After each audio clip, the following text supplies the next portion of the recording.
Caitlin. Oh, Caitlin. Caitlin. Hi there. Hi. I'm a ma'am. Get it. Oh, okay. Hi, ma'am. Get it off your chest. Thank you for having me on your show, sir. No problem, Caitlin. I'm so glad you called. Go ahead. I wanted to answer your biblical question. What are the steps to believing in Jesus? Well, I don't know about steps too much, but I think if there had to be at least a first step involved, you'd have to admit that you have a problem, and that is that you see your own character defects, and you see that you're in a fallen state, as you like to put it. That's right. So, yeah, you got to first admit that there's problems within and that we're not perfect. Obviously, that's not hard to look at. Yep. And you need a savior. So. And have you done that? Yes, sir. And when you did that, did you change? Yes, sir. Quite a bit. And you no longer have the problem? I'm still struggling a little bit.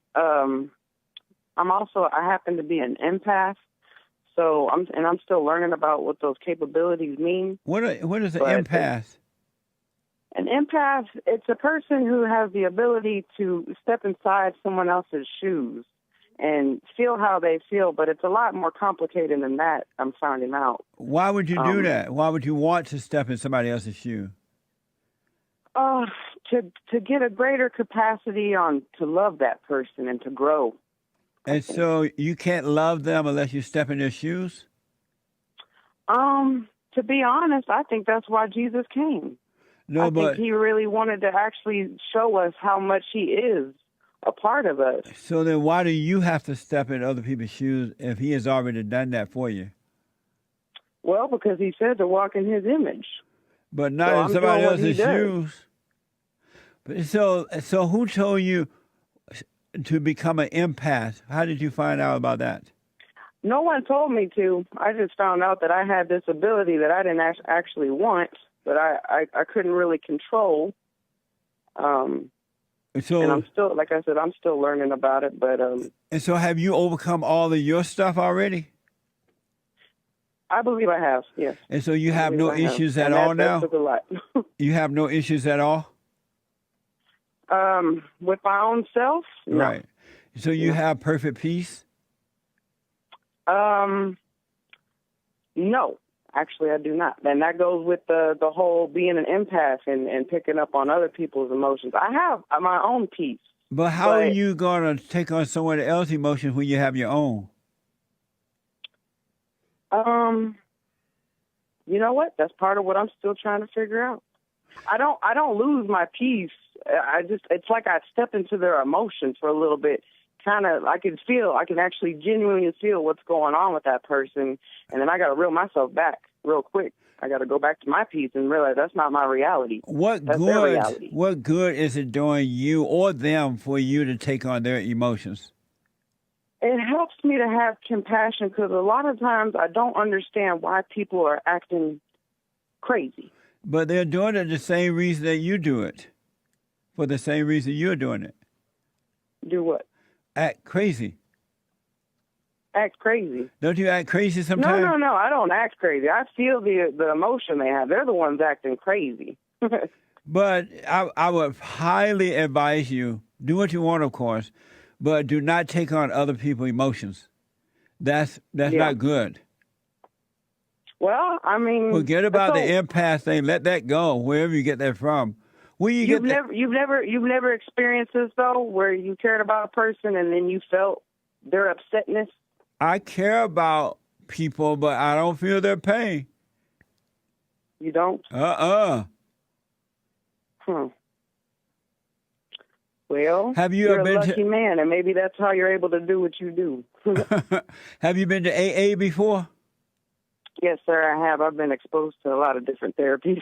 And did they tell you to take on someone else's pain? No, I don't think so. Where you get this idea from that you should be taking on? You sound like Bill Clinton. I feel your pain. You know what? Christ died for our sins, and I'm still trying to figure out why he did that. So Maybe it's part of the process. I don't know. I told you, sir, I'm still a student. This whole game of life, I'm still learning. Have you overcome? Let me ask you this. So you're not in AA anymore, right? No. And they told you to take on other people's pain? No. But I thought you said... Sir, nobody told me to do this. I told you, this is just something I have to deal with. You wake up one day and you have Spidey powers that you don't want. Are you and married? And then everybody pretty much tells you it's not a Spidey power, girl. Did you read about this? Did you read about the empath thing online or something? Yeah.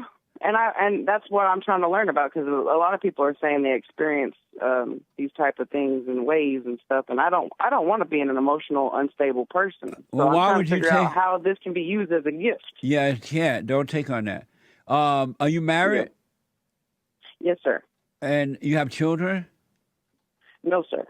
And how is your husband dealing with you taking on other people's pain? He has the same issue that I do. Is he a beta? No. Why? What kind of issues he has? Anger right now. That's what we're dealing with. Oh. That anger monster, and that comes from Mom, but we're calling it out. Have you gone and forgiven your mother? Have you gone and forgiven your mother? Yes, I have.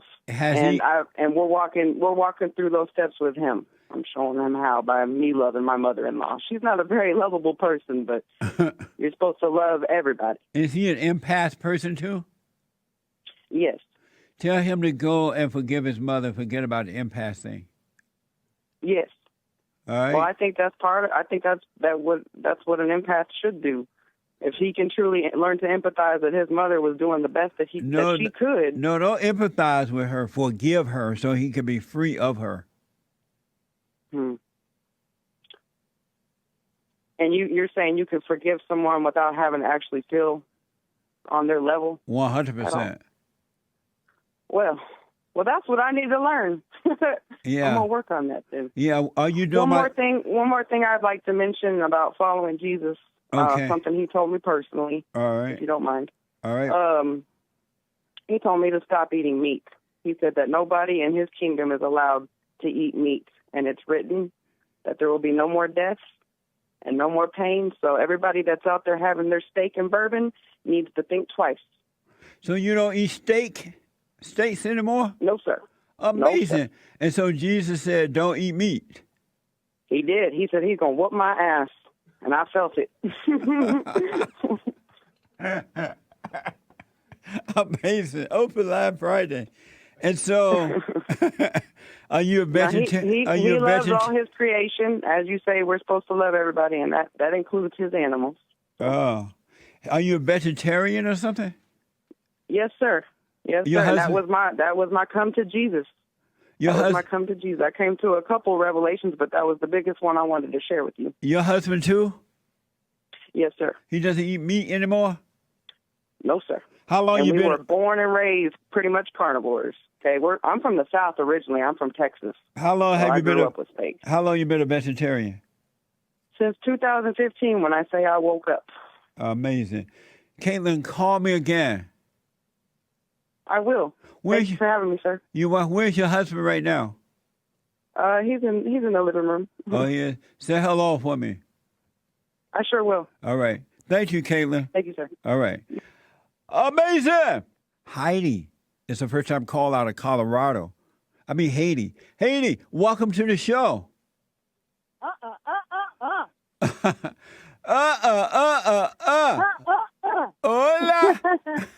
I'm white. How's it going? It's okay. It's okay to be white. Yep. I'm sorry. Go I'm ahead. glad you're saying that. It's okay to be white. Yeah, more than okay. I don't even have to include okay. I just said I'm white. That's right. I'm part of the team. Hey, I actually was calling about the empath call that was quite a few minutes ago. Is that still okay to comment on, or yes, the empath. Do you know what empath mean? What does that mean? Where did they come from? Well, I think that it's just being empathetic, but it's kind of turned into something else. So basically, like, anyone can be an empath, just like if you drink enough, anyone could be an alcoholic too. You know what I mean? Is that a good thing to be a so-called empath? Well, I don't think so. I think that, kind of after going through listening to your show and letting God reveal certain things to me in my own experiences, I think it's just sort of a form of, like, playing God, like self, like a ritual to yourself. And so you re-traumatize yourself with other people's trauma. So you sort of, like, get in the boat with them. You, like, amazing. You become a part of the illusion, which really is, like, fear. It's being a coward. So you're agreeing to things that aren't true in feeling because it's too scary to accept or say or do the truth, right? Is that a woman's thing?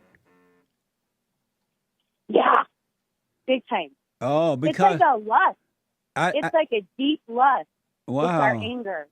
I noticed that women I notice women, not all, but most, believe that they can change people. They can take on their pain. They love doing that kind of stuff. That's crazy. I couldn't even handle my own pain when I had it. Ain't no way I'm taking on somebody else's pain. Yeah, it's because we're scared. So it's like out of fear, instead of being with God, it's like being a child of the lie. Yeah. And we just find, even when we try to, like, rectify our anger, because it comes from a lot of places, it's pretty bad, Yeah. We just find other ways to sort of do that ritual. And, here's our secret addiction to this power and to this self, worship of self. Amazing. I'm worshiping someone else's heartache, and I'm worshiping my own, and then I can re-traumatize myself with the past, and I know how this person feels. It's just a distraction from God. Yes. Instead of saying, stop it, no, or whatever, we get scared, and then we don't, we're not capable. Are you overcoming that? Yeah. Good. Yeah, absolutely. It's tough because it's like ingrained in us. I grew up it's ingrained every day. You go to school. You're the girl. How do you feel? When you say ingrained in us, meaning that it's ingrained in the women? Yeah. That's amazing. In the culture, in our families, in the school system, in every institution, in marriages now. We just, like, it's like putting, like, a really scared animal that's suffering in charge of everyone else. Wow. And they're just going nuts. And if everybody keeps saying, hey, yeah, that's okay, you're going nuts, you're allowed to have feelings, and you deserve to be happy, leave your husband, he's a loser. All these things that come up in our lives like this, it's like giving the keys to the 2-year-old who's crying and throwing a temper fit. It's like we're just scared. We don't know what we're doing. And that's why we're all miserable, and we're trying to take our children and men down as soon as possible. Wow. Because we're just terrified and cowards, Yeah. God showed me, like, or revealed something you said a month or something ago. I won't go into it, but anyway, he revealed that it's the lake, or is it called the Lake of Cowards, that you go, you're just a coward. Yeah. I'm a coward. Yeah. But when I follow after the accountability in my life, that's when I'm free. So if I fall under, like my husband says, just let it go. Right. And it's like, that's right. He's over it. And I'm like, and it's like, it's because you can't, like, I had experience speaking of Alzheimer's patients, and they're, they are in a different reality.